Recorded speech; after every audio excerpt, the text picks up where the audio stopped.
bombas nucleares de Hiroshima y Nagasaki. Se trató de una semana especialmente trágica para Japón, ya que el primer devastador proyectil fue soltado el lunes 6 de agosto de 1945 y el segundo ese mismo jueves. Little Boy y Fat Man respectivamente.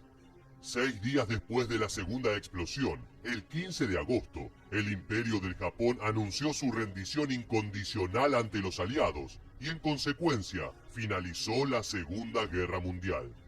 Pero ¿cómo fueron los orígenes de estas infames bombas y por qué se decidió Estados Unidos a lanzarlas sobre esas dos ciudades en específico? ¿Y qué efecto tuvieron en la población japonesa?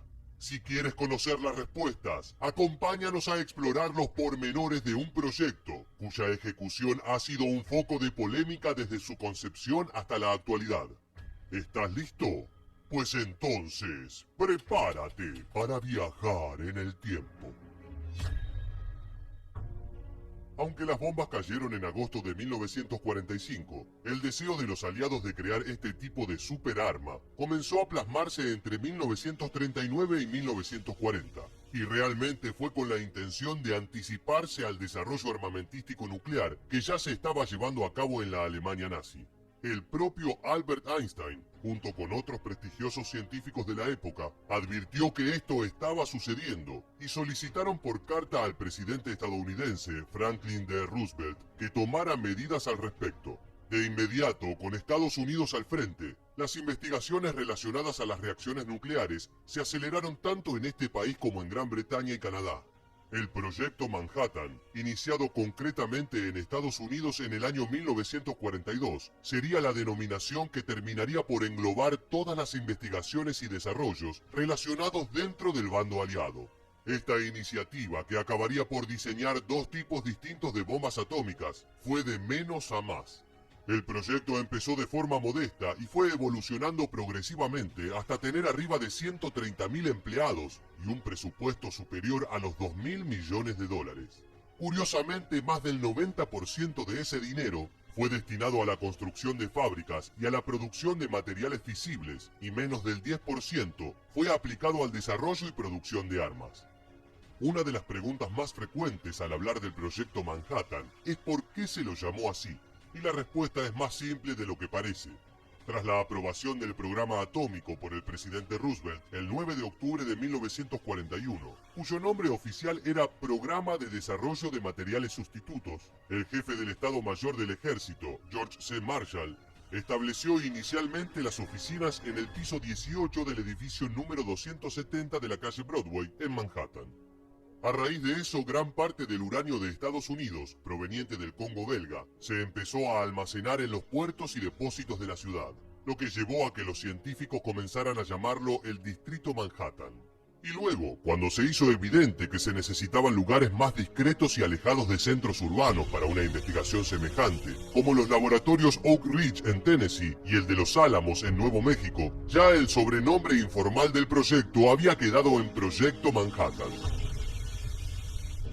El proyecto consistió en el diseño de dos tipos de bombas atómicas, una de fisión de tipo balístico con plutonio, denominada Thin Man, que luego derivó en una versión más simple llamada Little Boy, y otra arma nuclear de implosión de mayor complejidad, que precisaba de una combinación tanto de plutonio como de uranio. Pero los trabajos no se focalizaron solo en la investigación y desarrollo de estas armas. El Proyecto Manhattan también incluyó importantes tareas de contraespionaje dentro de lo que se indicó como la Operación Alsos. Un operativo en el que varios miembros del equipo se trasladaron a Europa, en ocasiones debiendo infiltrarse tras las líneas enemigas para apoderarse de materiales nucleares, documentación y hasta para secuestrar científicos alemanes y trasladarlos hacia países aliados. Fue gracias a todos esos descomunales esfuerzos que en tan solo un par de años los estadounidenses pudieron desarrollar estas armas de destrucción masiva sin precedentes.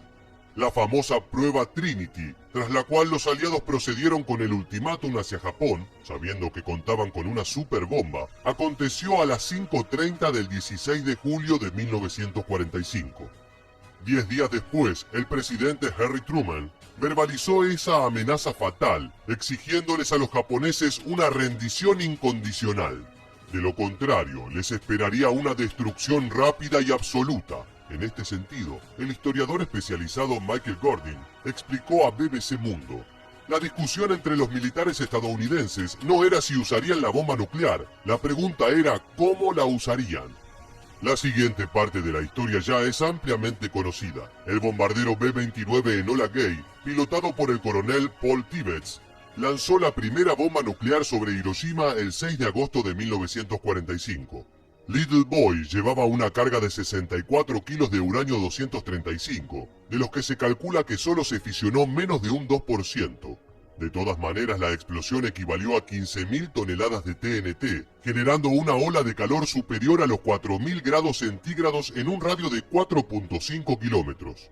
Por ende, la ciudad quedó devastada en un área de 10 kilómetros cuadrados y se estima que alrededor de 100.000 personas murieron como consecuencia directa de esa explosión. Sin mencionar, claro, la cantidad de víctimas que morirían luego por los efectos de la radiación. Sin embargo, Japón no se rindió. Como respuesta, Estados Unidos lanzó la segunda bomba nuclear en la mañana del 9 de agosto de 1945. Este proyectil no estaba pensado primeramente para ser lanzado sobre Nagasaki. El objetivo principal era la ciudad de Kokura, sobre la costa a unos 13 kilómetros de allí, pero el piloto Charles Sweeney se vio obligado a efectuar la descarga de Fat Man en uno de los objetivos secundarios. Esta segunda bomba tenía una carga de 6 kilos de plutonio, aunque se calcula que solo logró fisionarse 1 kilo.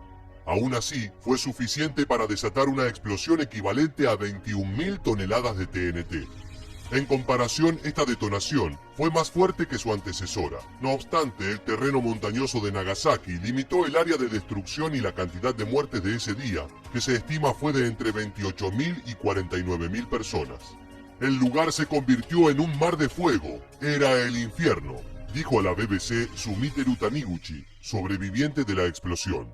Y añadió: había cuerpos quemados, voces pidiendo ayuda desde edificios derrumbados, personas a quienes se les caían las entrañas. La realidad es que no existen cifras definitivas en relación a la cantidad de personas que murieron a causa de los bombardeos o durante los meses siguientes por la radiación. Los números oscilan entre las 100.000 y las más de 200.000 víctimas, y eso es solo contando hasta finales de 1945. Los sobrevivientes de Hiroshima y Nagasaki, conocidos como Hibakusas, que quienes todavía viven tienen alrededor de 80 años, han vivido un martirio desde entonces. Más allá de las consecuencias físicas, su salud mental también se vio seriamente afectada al haber perdido a sus seres queridos y por el miedo constante a desarrollar enfermedades a causa de la radiación. Con los años, algunos de ellos se convirtieron en activistas contra la proliferación de armas nucleares. Así llegamos al final de este video y te preguntamos: